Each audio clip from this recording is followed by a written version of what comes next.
A 24-year-old boy seeing out from the train's window shouted, "Dad, look, the trees are going behind." Dad smiled, and a young couple sitting nearby looked at the 24-year-old's childish behavior with pity.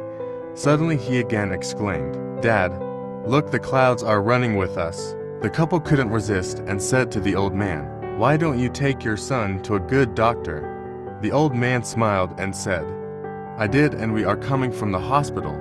My son was blind from birth. He just got his eyes today." Every single person on the planet has a story. Don't judge people before you truly know them. The truth might surprise you. If you don't follow Tunnel of Gains, maybe you won't see us again.